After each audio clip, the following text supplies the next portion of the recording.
Namaskaram. Shri Mahaganapatiye Namaha. Shri Gurubhyo Namaha. Welcome to today's clip of Bhagavad Pada Samarpanam. In this clip, we shall chant, learn and understand Shlokas 4, 5 and 6 of Narayaniam Dashakam 5.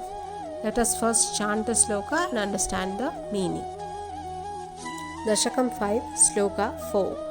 Maya sannihito pravishtavapusha sakshiti gito bhavan vedaistam pratibimbato vivishivan jivopi naiva paraha kaladi pratiboditata bhavata samchodita cha swayam maya sa kalu buddhi tattvamasruja Yosau Mahanyuchyate.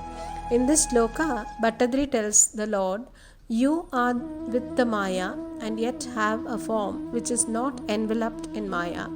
And the Vedas describe and praise you as being the witness to the creation of Maya.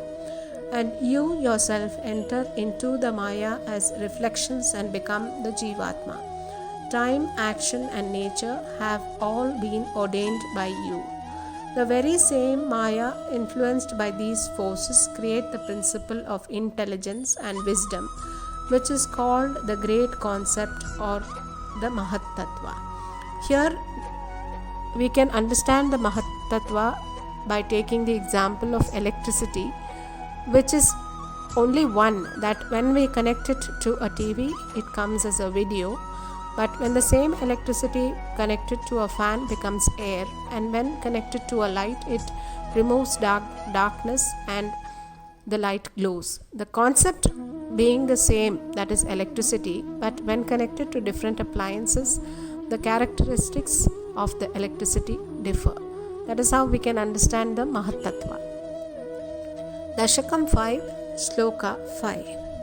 तत्रासौ त्रिगुणात्मकोऽपि च महान् सत्त्वप्रधानस्वयं जीवेऽस्मिन् खलु निर्विकल्पमहमी उद्बोधनिष्पादकः चक्रेऽस्मिन् सविकल्पबोधकमहं तत्त्वं महान् कल्वसौ सम्पुष्टं त्रिगुणैस्तमोतिबहुलम् Vishno Bhavat Preranat.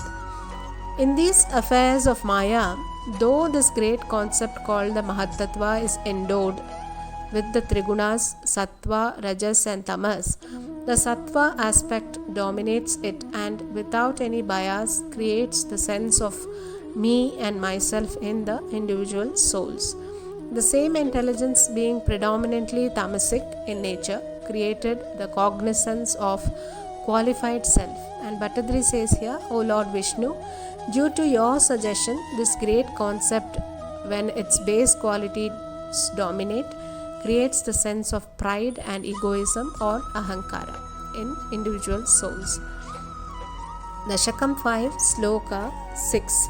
Soham cha triguna kramat trividatam asadya vaikariko भूयस्तैजसतामसाविति भवन् अद्येन सत्त्वात्मना देवानिन्द्रियमानिनो कृतदिशा वातार्कपाशस्विनो वह्निन्द्राच्युतमित्रकान् विदुविदि श्रीरुद्रशारीरकान्. That ahankara or egoism, depending on sattva, rajas and tamas, converted itself into three forms, which is emotional along with sattva or vaikarika with sattvic quality, taijasa dominated by the rajas and tamasan dominated by the tamas. From the sattvic guna came the presiding deities of senses like direction or disha, air, vayu, Sun, Surya, Varuna, Ashwini Devas, fire or Agni, Vishnu, Mitra, Prajapati, Chandra, Brahma, Rudra and Kshetrajna. The presiding deities of Jnanendriyas are direction, air, Sun, Varuna and Ashwini Devas. The presiding deities of Jnanendriyas are directions for the ear. For skin touch it is Vayu. For the tongue it is Varuna, and for the nose it is the Ashwini Devas. The presiding deities of the Karmendriyas are words, which is Agni. That is why we say that our words should be very pleasant and should not be used to burn or hurt anybody. Indra for hands, Vishnu for feet, and for the anus it is Mitra, and for sex organs it is Prajapati. The presiding deities of the mind or intelligence, Ahankaram or ego, and thoughts are Chandra, Brahmadeva, Sri Rudra, and Shetagnya respectively. We shall now chant all the 3 slokas we have discussed today, and in our next clip we will understand the rest of the slokas in Dashakam 5 of Narayaniyam. Dashakam 5, Sloka 4. Maya sannihito pravishtavapusha sakshiti gito bhavan vedaistam pratibimbato vivishivan jivopi naiva paraha kaladi pratibodita tabhavata samchodita cha swayam maya sa kalu buddhi tattvamasruja yosau mahanyuchyate. Dashakam 5, Sloka 5. Tatrasau triguణాత్మకోపి చ మహాన్ సత్వప్రధానస్వయం జీవేస్మిన్ ఖలు నిర్వికల్పమహమి ఉద్బోధనిష్పాదకః చక్రేస్మిన్ సవికల్పబోధకమహం तत्त्वं महान् कल्वसौ सम्पुष्टं त्रिगुणैस्तमोदितबहुलं विष्णो भवत्प्रेरणात्. Dashakam 5, Sloka 6.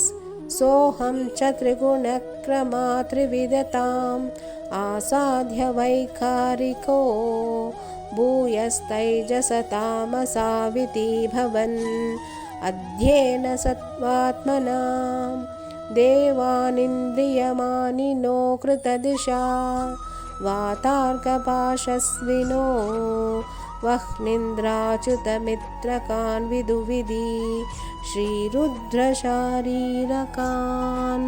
हरे कृष्णा. गोविन्द नाम संकीर्तनं गोविन्दा गोविन्दा. नारायण अखिल गुरो भगवन् नमस्ते. श्री हरे नमः.